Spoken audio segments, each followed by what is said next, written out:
Story Bells TV। हर गांव में कुछ कहानियां होती है जो लोगों के दिलों में बसी रहती है। यह कहानी भी ऐसी ही है, एक लड़के की जिसने झूठ को अपना सबसे अच्छा दोस्त बना लिया था। लेकिन जब सच्चाई का समय आया तो उसे पता चला कि झूठ कभी किसी का साथ नहीं देता। यह कहानी हमें सिखाती है कि सच्चाई ही जीवन की सबसे बड़ी ताकत है। गांव का नाम था सुंदरपुर। सुबह की सुनहरी धूप राजू के कमरे में आ रही थी।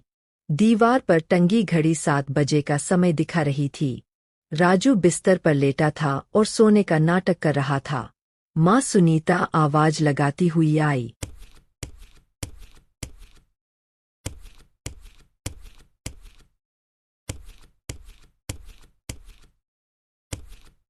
राजू बेटा, उठो, स्कूल जाने का समय हो गया। राजू नकली आवाज में। माँ, मेरा पेट बहुत दुख रहा है।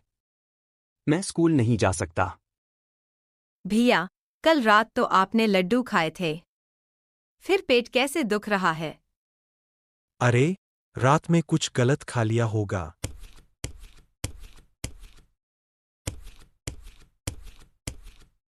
राजू, आज तीसरी बार तुम्हारा पेट दुख रहा है, डॉक्टर के पास चलते हैं।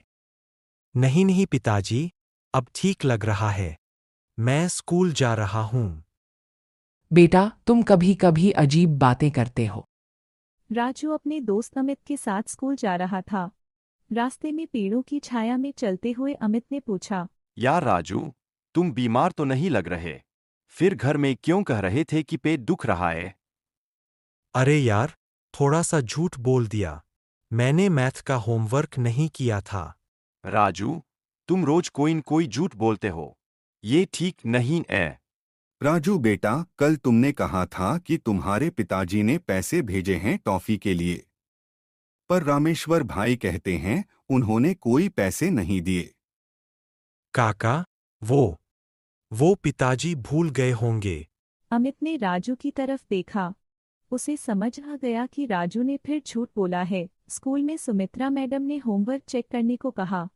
राजू के पास कोई होमवर्क नहीं था। राजू, तुम्हारी कॉपी कहाँ है? मैडम, मेरी छोटी बहन ने गलती से फाड़ दी।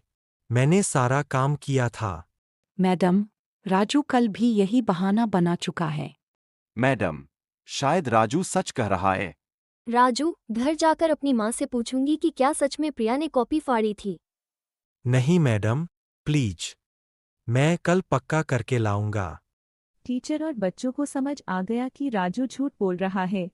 क्लास में सबने राजू की तरफ अजीब निगाहों से देखा। शाम को गांव के चौराहे पर सभी लोग इकट्ठे हुए। बीच में बड़ा पीपल का पेड़ था जहां बद्री दादाजी बैठते थे। राजू भी वहां आया। उसके चेहरे पर अभी भी स्कूल की परेशानी का असर था। बद्री दादाजी ने देखा कि राजू उदास लग रहा है। क्या बात है राजू? तुम परेशान लग रहे हो। राजू ने सोचा अब वो सबका ध्यान बटाने के लिए कोई बड़ा झूठ बोलेगा। उसने ऊंची आवाज में कहा, दादाजी, कल रात मैंने देखा कि आसमान से एक सुनहरा पक्षी उतरा था। उसके पास जादुई शक्ति थी और वो हमारे गांव को खुशी देने आया था। वो बोला कि जल्दी ही हमारे गांव में बहुत अच्छी फसल होगी। रात को राजू अपने कमरे में वापस आया। वो बहुत खुश था कि सबने उसकी झूठी कहानी पर यकीन किया। वो बिस्तर पर लेटकर सोच रहा था, वाह, कितना आसान है झूठ बोलना। सब मेरी बात मान गए। अचानक खिड़की से एक तेज आवाज आई। राजू ने देखा तो सच में एक सुनहरा पक्षी खिड़की पर बैठा था। राजू, तुमने मेरे बारे में झूठ बोला है। तुम कौन हो? ये कैसे हो सकता है? मैं वाकई जादुई हूँ, लेकिन मैं झूठ बोलने वालों की मदद नहीं करती। तुमने आज कितने झूठ बोले हैं?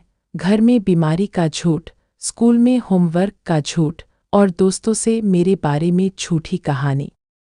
राजू को अब समझ आया कि उसने कितनी बड़ी गलती की है। उसकी आंखों में आंसू आ गए। मुझे माफ कर दो। मुझे लगा था कि झूठ बोलने से मेरा काम आसान हो जाएगा। राजू, झूठ एक ऐसा जाल है जो पहले तो आसान लगता है, पर बाद में इंसान को फंसा लेता है। अगर तुम सच्चे बनने का वादा करो, तो मैं तुम्हारी मदद कर सकती हूँ। राजू ने दिल से वादा किया कि वो अब कभी झूठ नहीं बोलेगा। अगली सुबह राजू ने सबसे पहले अपने परिवार से सच कहा। नाश्ते की मेज पर बैठकर उसने कहा, माँ, पिताजी, प्रिया, मुझे आप सबसे कुछ कहना है। कल मैंने झूठ बोला था। मेरा पेट बिल्कुल ठीक था। सिर्फ स्कूल नहीं जाना चाहता था। बेटा, सच बोलने के लिए धन्यवाद।